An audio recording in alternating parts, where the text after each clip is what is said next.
What's up, Havelock? Welcome back to another podcast. Today, we are fortunate to have in the studio with us Kelvin Hardesty. He is our Parks and Rec Director and a local boy. What's up, Kelvin? Going on to the Havelock. Thanks for having me, Mary Lewis. Yes, sir. Glad you could be here. Take a little bit of time out of rec. Rec is fast and furious. Always. Y'all gearing up for spring sports and all that now, getting everything ready. Yep. We are at the point where most of our spring sports seasons start this week or next week. Okay. And basketball's still going on. Yeah, Still got stuff in the still gym, going right? on, Yep. So Kelvin's a local guy, and I really like Kelvin. I call him the Onion because Kelvin's got a lot of layers, and one of those layers happens to be New Bern, right? My man Kelvin played football and ran track at New Bern, right? What did you ran running back, right? Yeah, I played running back and cornerback for football, and for track I ran the 100, 200, 4x1, 4x2, sprint, melee, relay, some everything. I got you. And should I ask how many times in your 4 years you lost to Havelock while you were at New Bern? We don't want to talk about that, do we? If you count all the sports combined, indoor track, outdoor track, football, I lost the Havelock 0 times. Oh, come on now. Come on now. But Nice try. Okay, so my man Kelvin then went to Chapel Hill, and Go Heels. yeah, go Heels for you. Heels, I'm a Wolfpack man, so I still think he might have made a difficult choice, but he made one. And I think it's important for people to understand who you are and how you think. And I think why you went to Chapel Hill is a good indicator of how you think as a person. So tell us why you went to Chapel Hill. Why did you choose Chapel Hill? Well, there's a funny story with that because originally I was probably going to go to NC State to play football. But then at the time, Chuck Amato was the head coach. And once he got fired, the new coach, Tom O'Brien, came in and basically said he had too many players at my position already. So at that point in time, I'm just looking at the totality of best schools as far as academics and athletics. I probably regret not really paying attention to the Harvard letter they sent me. But at the time, it was like, well, I don't want to go there for athletics. But obviously, they didn't have full athletic scholarships. It was like some type of grant and aid that they offered. But that's how I settled on UNC. And at the time, my track coach was Antonio Pettigrew, who was an Olympic gold medalist in the 400 meter and a world champion in the 400 meter.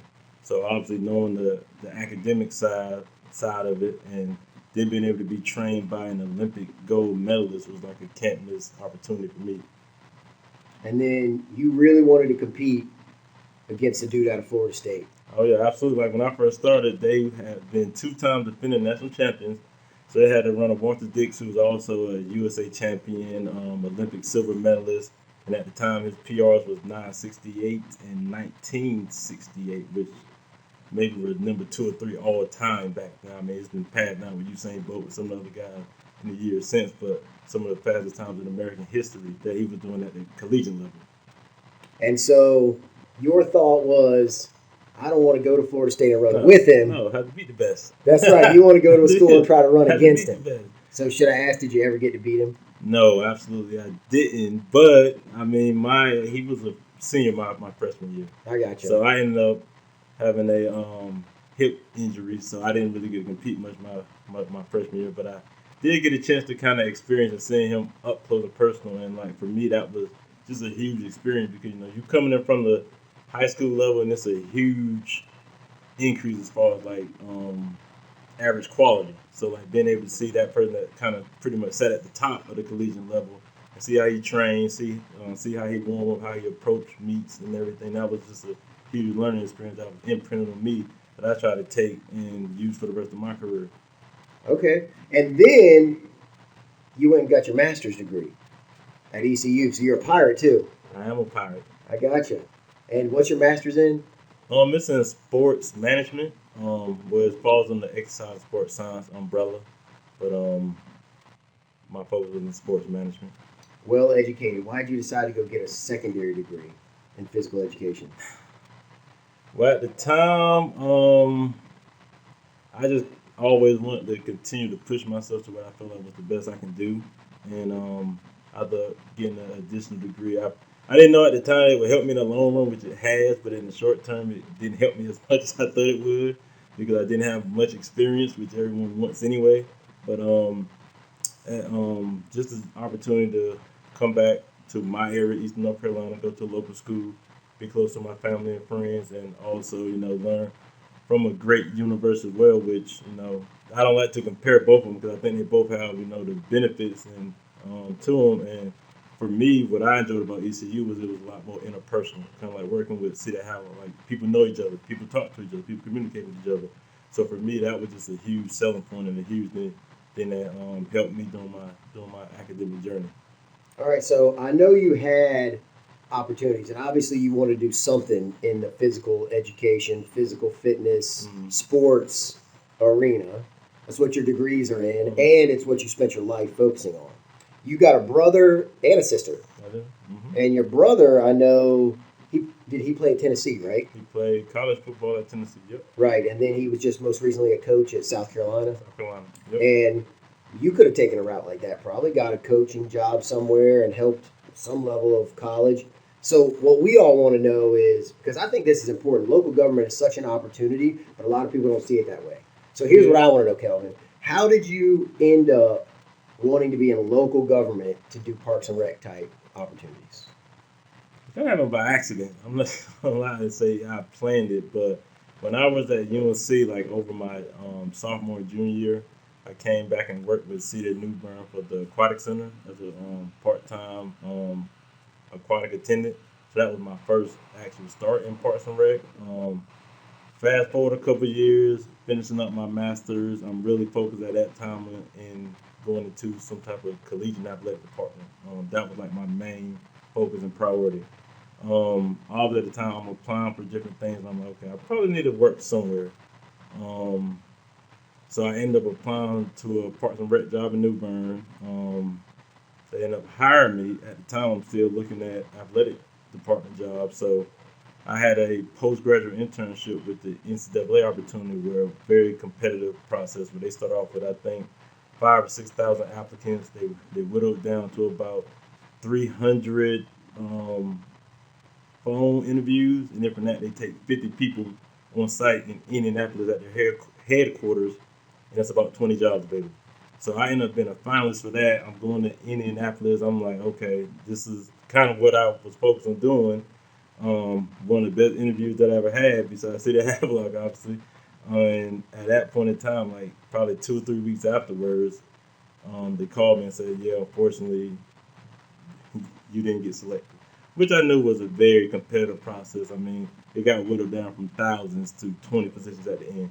So at that point in time, I was already working in New Bern part-time. So I just said, okay, well, I'm already working in New Bern. I'm enjoying what I'm doing. Let me see how far I can go with where I'm already at. And kind of helped me that I was kind of defeated from the interview process. I said, yeah, I don't want to go through this again right now. So I just really locked in on working in Parks and Rec in New Bern at the time. And I ended up getting promoted to a full-time athletic coordinator. And that's kind of how my journey in Parks and Rec started. I would say it's a great opportunity, especially for me, because it allowed me to come full circle.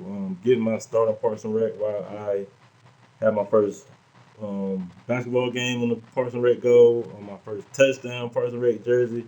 I went to my first dance at Stanley White Recreation Center.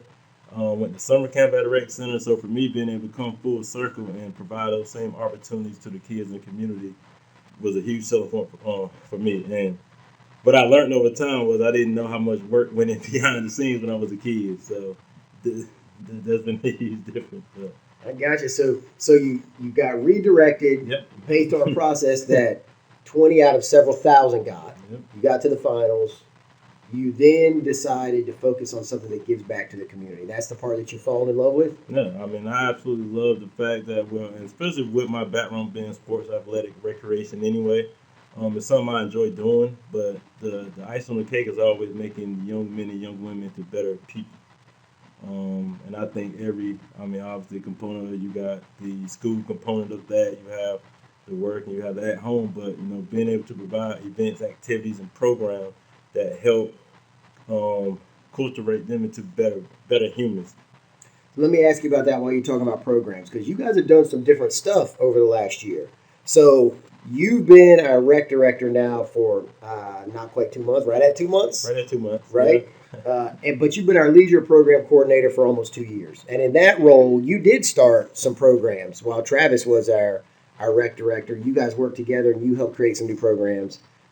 But right now we've got some things that we've never had before. They're doing some Tai Chi over there. Yep. We've got gymnastics for kids. Yep. So if you want to do that in Havelock, you can do that through a program at the rec center. What are you thinking about just for the future, Kelvin? I know you've only had a couple months and you've had a lot going on. It's been a busy time, but I know you enough to know that you have been thinking about what does the future of our rec department look like. You've already bought some new equipment. Yep, by the way, if you like to work out at our rec, which I work out there 4 days a week, if you like working out there, we just got a little bit of new equipment. That's pretty nice. What do you see for the future, Kelvin? What are you focusing on? I mean, it's a few things, and one of the biggest things is for citizens to provide input. I mean, we want to provide the things that y'all want us to provide, and that's always an important element of it.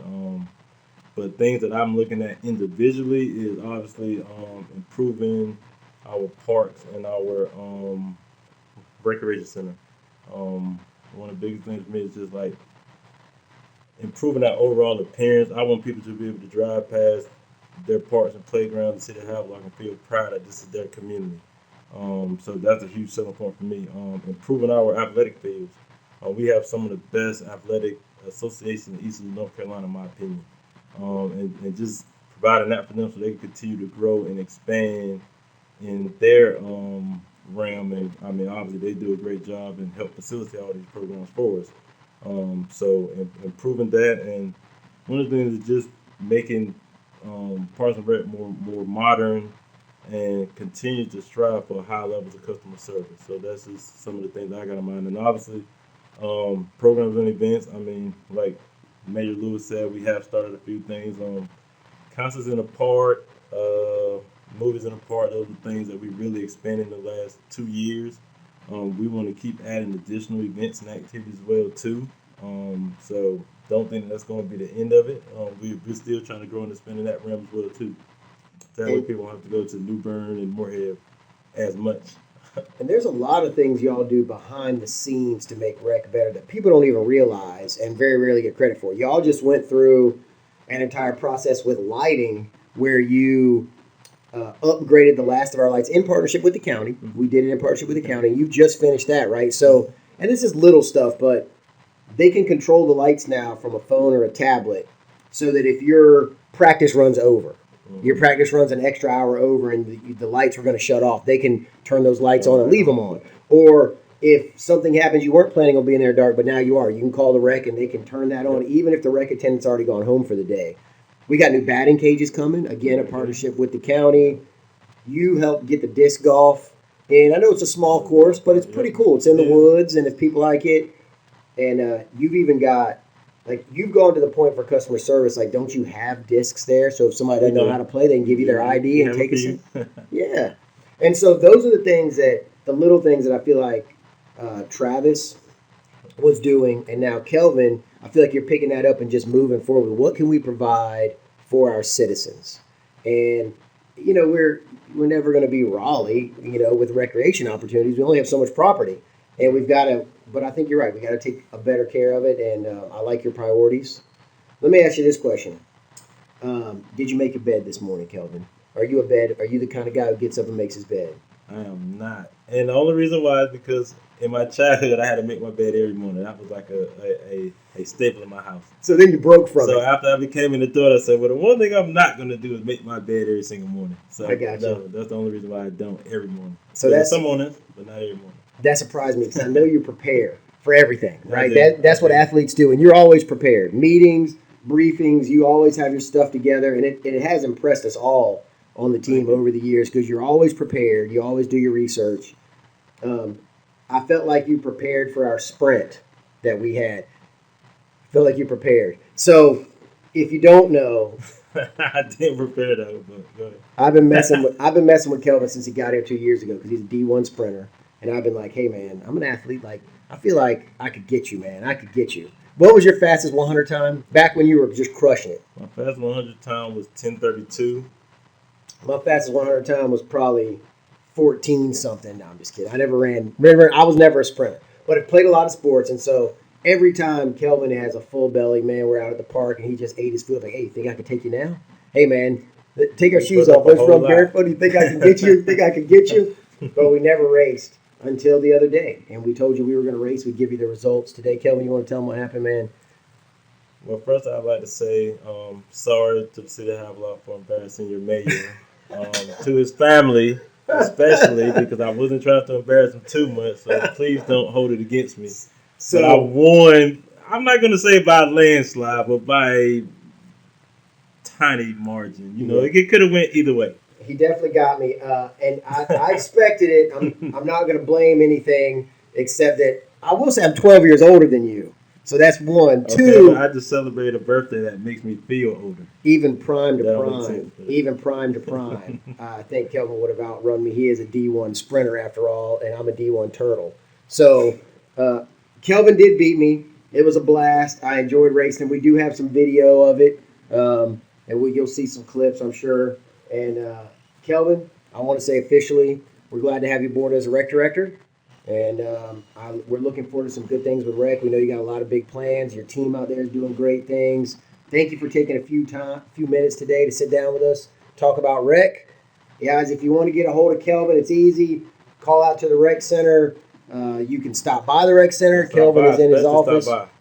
Come by. Kelvin loves to meet people. He wants to talk to you about what you got going on in person. You also can get a hold of me anytime at City Hall. He comes to our board meetings. He's easy to find. Y'all have a great day. Oh, can I say something? Go ahead, Kelvin. Okay. What's up? Well, I would like to thank the city of Havelock, obviously my staff and just embracing me. You know, being from New Bern, so I mean, I feel like this is now my adopted new city. So I definitely appreciate everybody accepting me during my time here so far, and I've had a great experience. I enjoy working for the city of Havelock. I enjoy working with our citizens in the community. Keep doing a good job. Right on. Thank you, Kelvin. That just goes to show you how humble Kelvin is, grateful to be here. We're grateful to have you in Havelock. We don't care that you're a New Bern Bear, man. You're Havelock now. That's all that matters. Now. See? That's all that matters.